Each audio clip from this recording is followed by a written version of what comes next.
Hello everyone, मैं रमन कुमार रजक स्वागत करता हूं आप सभी का अपने यूट्यूब चैनल पर। दोस्तों, आज की चर्चा का विषय है प्रोडक्ट एंड सर्विसेज के अंतर्गत आने वाले टॉपिक बैंकिंग एंड रेमिटेंस के पार्ट 2 को आज हम लोग जानेंगे। और इसमें भी हम लोग नेशनल स्मॉल सेविंग स्कीम्स को कर रहे हैं, यानी कि पोस्ट ऑफिस के द्वारा वेरियस जो स्कीम्स चलाई जा रही हैं उनके बारे में आज हम चर्चा करेंगे। और इससे पहले एक पार्ट इसका अपलोड हो चुका है और ये है इसका पार्ट 2। तो सबसे पहले जानते हैं टाइम डिपॉजिट अकाउंट के बारे में कि कोई टीडी अकाउंट खुलवाता है तो कौन कौन टीडी अकाउंट खुलवा सकते हैं। सबसे पहले ये जानते हैं। तो एक सिंगल वयस्क व्यक्ति यानी कि एक सिंगल अलर्ट एडल्ट व्यक्ति जो होता है, एक वयस्क व्यक्ति इस खाते को खुलवा सकता है। जॉइंट अकाउंट के रूप में मैक्सिमम 3 एडल्ट्स एक इस अकाउंट को खुलवा सकते हैं। जॉइंट ए और जॉइंट बी दोनों प्रकार के जॉइंट अकाउंट खोले जाते हैं। किसी माइनर के ब्याह पर यानी कि किसी छोटे बच्चे के ब्याह पर, माइनर के ब्याह पर, उनके ब्याह पर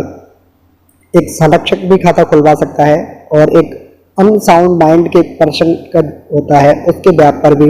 उनके संरक्षक जो होते हैं, गार्जियन जो होते हैं, वो भी अकाउंट खुलवा सकते हैं। अगर कोई माइनर 10 साल से ज़्यादा का है तो वो खुद के नाम से भी टीडी अकाउंट खुलवा सकते हैं। और स्पेशल चीज़ इसमें यह है कि कोई भी व्यक्ति कितने भी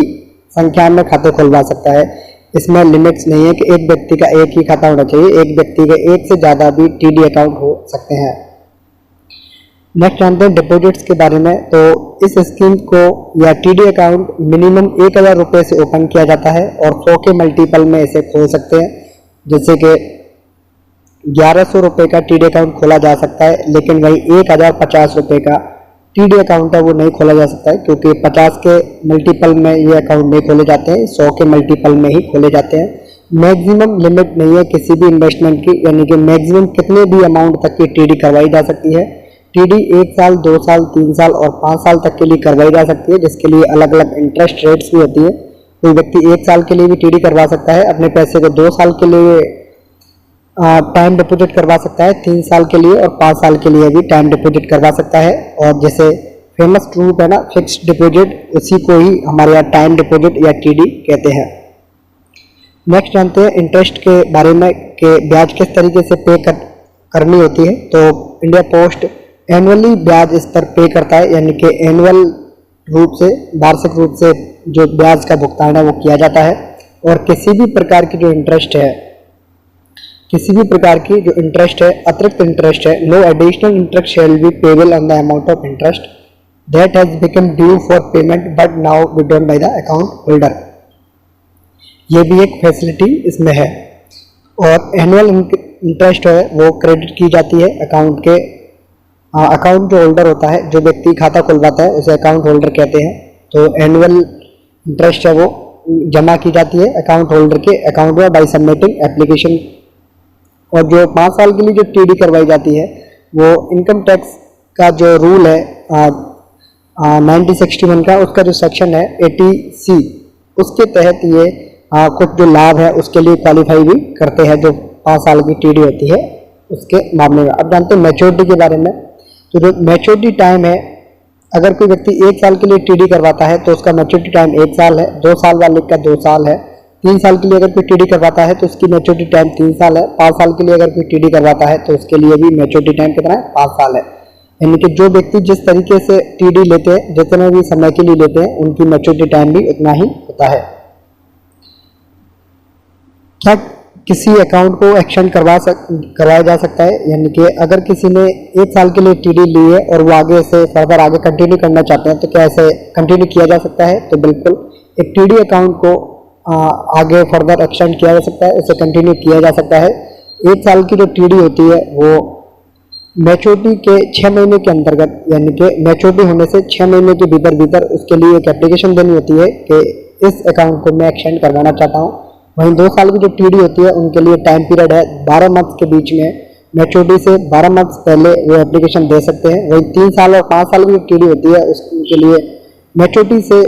18 मंथ पहले, यानी कि मैच्योरिटी के जो 18 मंथ्स होते हैं, विदिन 18 मंथ्स होते हैं, उस पीरियड में एप्लीकेशन दे सकते हैं, जिससे कि जो अकाउंट है वो आगे फर्दर एक्सटेंड किया जा सके। और सिंप्लीफाई रूप में इन चीज़ों को देखते हैं किस तरीके से कोई व्यक्ति एक्सटेंड करवाता है किसी भी टीडी को। मान लेते हैं किसी की टीडी जनवरी में ओपन होती है, जनवरी 2021 में, और वो उसे कंटिन्यू करना चाहते हैं तो वो जुलाई के बाद में एप्लीकेशन दे सकते हैं, जुलाई से दिसंबर के बीच में।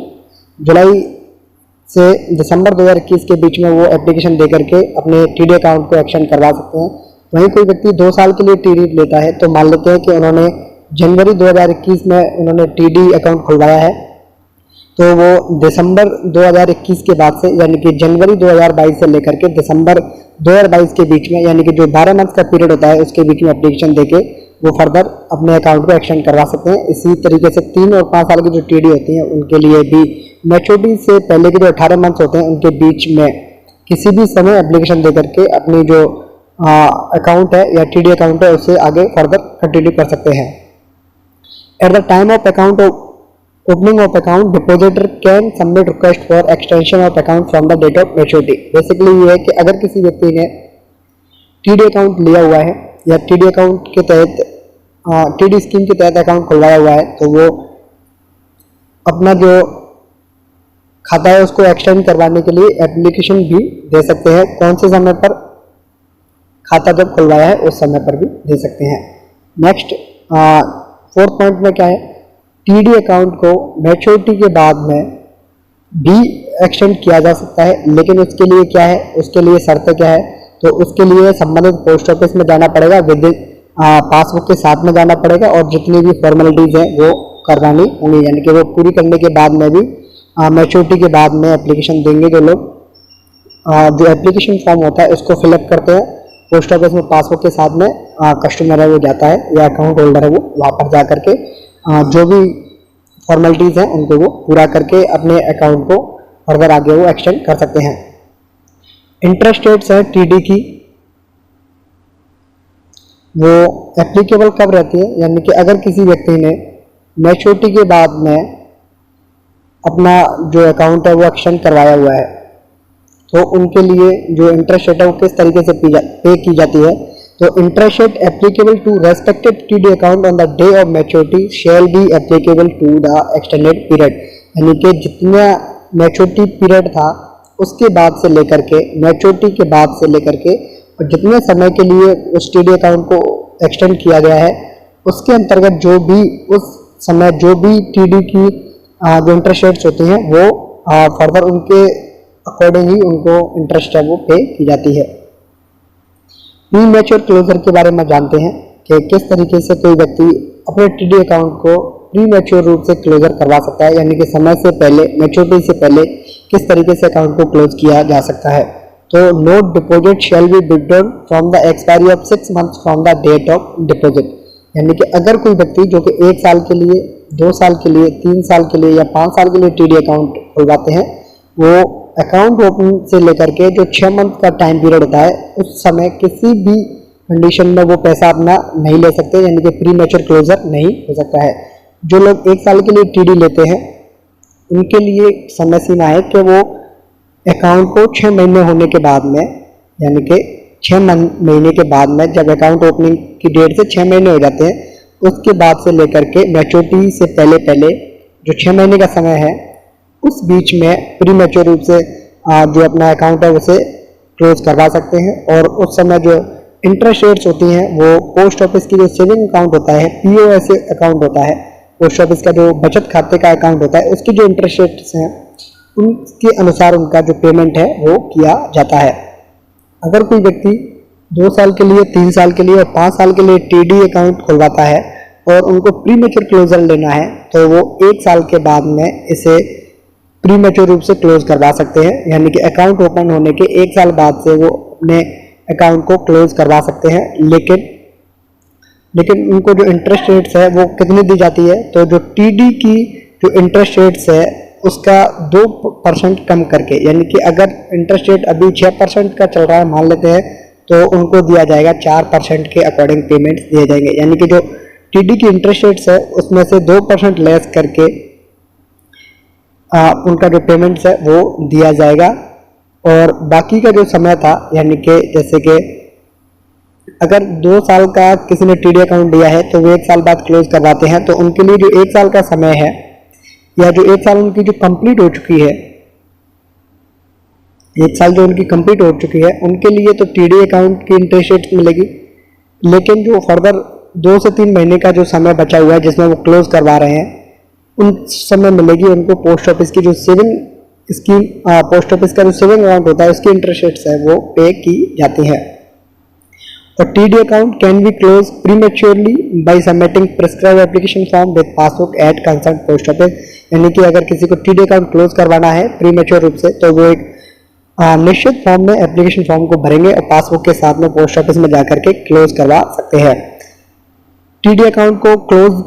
प्लेस भी करवा सकते हैं, प्लेसिंग ऑफ टीडी अकाउंट भी पॉसिबल है। और वो किस तरीके से पॉसिबल है उसके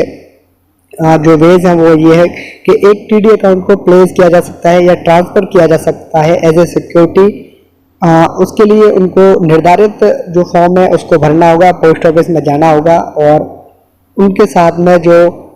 लेटर होता है प्लेजी का वो साथ में उनको देना होता है। और उसके लिए कौन कौन सी अथॉरिटीज़ हैं, तो उनके लिए अथॉरिटीज़ हैं ट्रांसफर या प्लेजिंग के लिए, वो है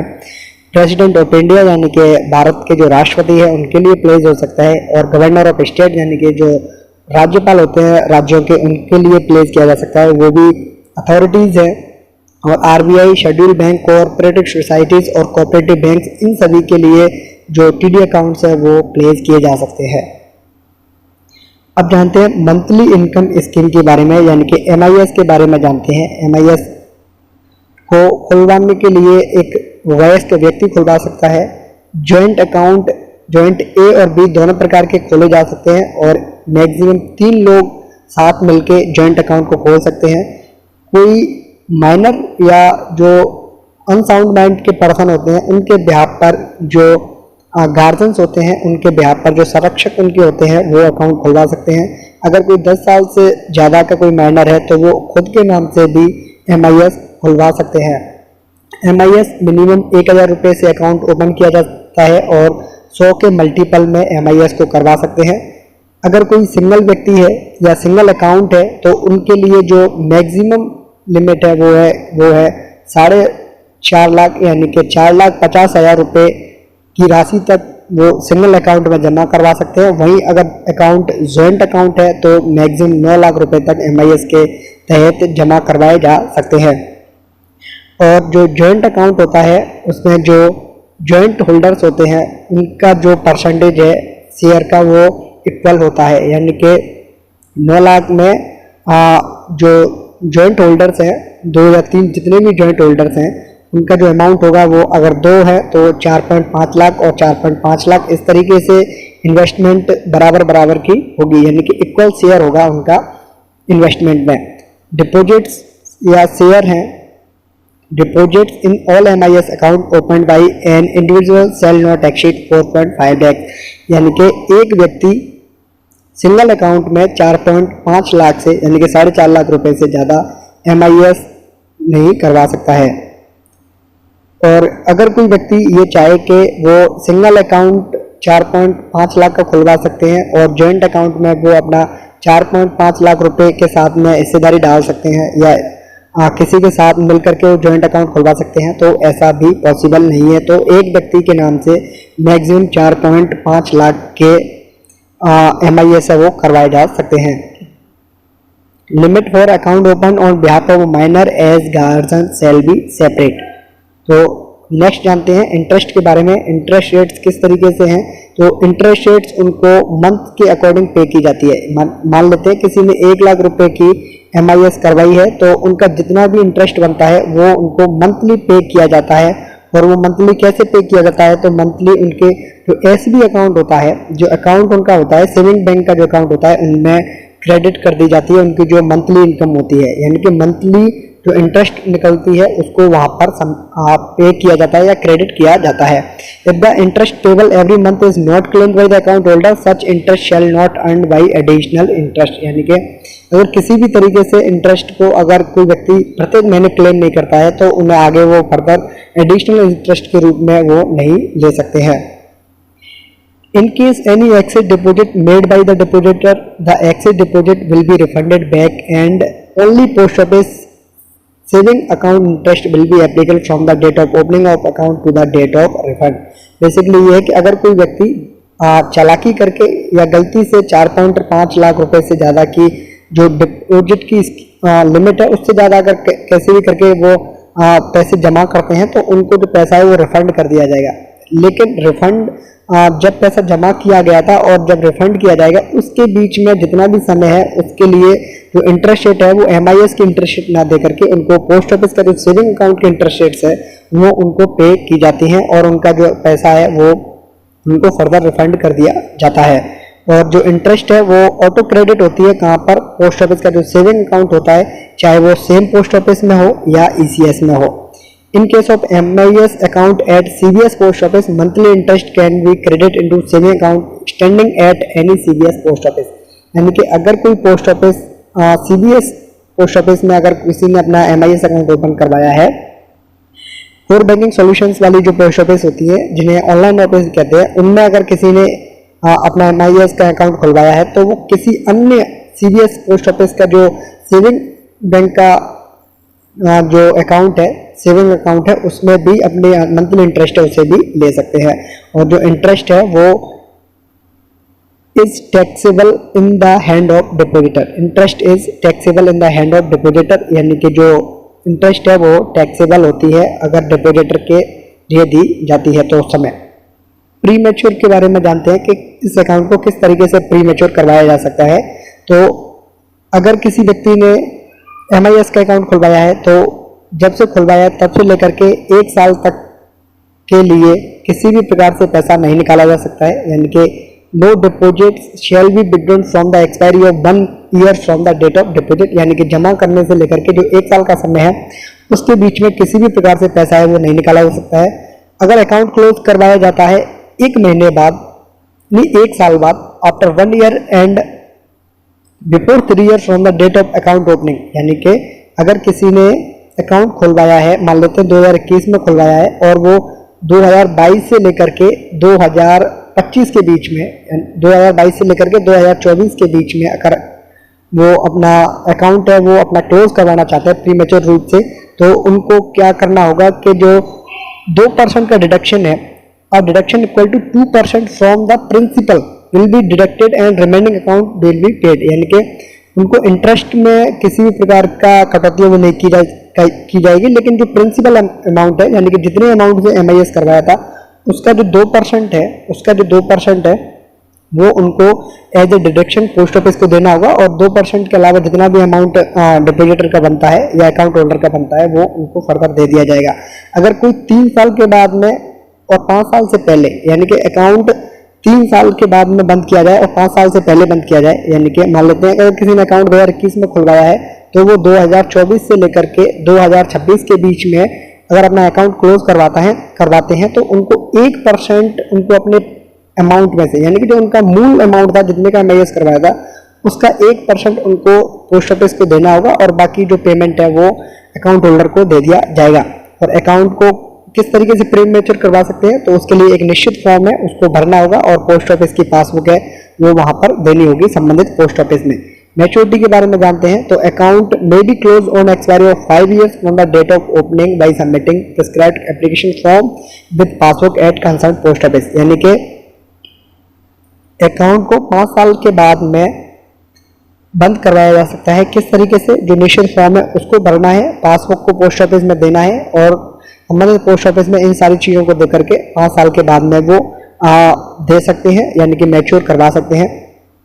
इन case the account holder dies before the maturity, यानी कि अगर किसी भी कारणवश जिसका भी खाता है वो व्यक्ति एक्सपायर हो जाता है, ख़त्म हो जाते हैं, उनकी डेथ हो जाती है, तो उस समय जो उनका कोई नॉमिनी हो, अगर नॉमिनी है तो, या फिर कोई लीगल एयर्स है, यानी कि कोई ऐसा व्यक्ति जो कि ये क्लेम करे, वैध रूप से क्लेम करे, सही ढंग से उनका जो लीगल रूप से उनका कोई उत्तराधिकारी मान लेते हैं, यानी कि उनका आने वाले जो व्यक्ति होते हैं उनको लीगल एयर्स कहते हैं, वो व्यक्ति भी क्लेम कर सकते हैं और उनको जो पैसा है वो रिफंड कर दिया जाएगा। और इंटरेस्ट कौन सी पे की जाएगी उस समय, तो इंटरेस्ट है वो interest will be paid up to preceding month in which refund is made, यानी कि जिस मंथ में रिफंड किया जाएगा उससे पहले का जो मंथ है वहां तक उनको इंटरेस्ट दे दी जाएगी, और जिस मंथ में रिफंड मिलेगा उस मंथ की उनको इंटरेस्ट रेट है वो पे नहीं की जाएगी।